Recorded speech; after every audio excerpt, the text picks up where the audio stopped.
ఆకాశంలో ఎగురుతున్న గద్దను చూస్తుంటాం. మన కంటికి అది కోడి పిల్లలను ఎత్తుకుపోయే పక్షి మాత్రమే.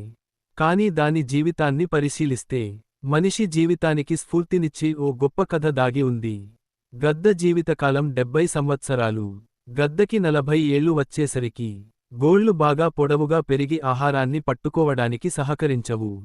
పొడవైన దాని ముక్కు కొన వంగిపోయి ఉంటుంది. ఈ కారణంగా ఆహారం పట్టుకోవడం కష్టమవుతుంది. ఈకలు దట్టంగా పెరిగి దాని రెక్కలు బరువై చురుకుగా ఎగరడానికి సహకరించవు. ఇలాంటి సమయంలో గద్ద ముందున్నది 2 దారులే. ఒకటి ఆహారం లేక చచ్చిపోవడం, రెండోది తనను తాను మార్చుకోవడం. గద్ద రెండో దారిని ఎంచుకుంటుంది. ఆ మార్పునకు చాలా రోజులు పడుతుంది.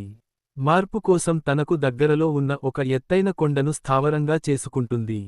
పెరిగిన ముక్కు కొనను కాలిగోళ్ల మధ్యలో పెట్టుకుని బాధ కలిగినా నెమ్మదిగా వలిచి వేస్తుంది.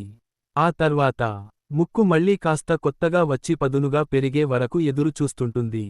పదునుగా పెరిగిన కొత్త ముక్కుతో అవసరాన్ని మించి పెరిగిన కాలిగోళ్లను వదిలించుకుంటుంది. ఆ తర్వాత తన ఈకలను తానే పీకేస్తుంది. అలా మళ్లీ కొత్తగా జన్మిస్తుందన్నమాట.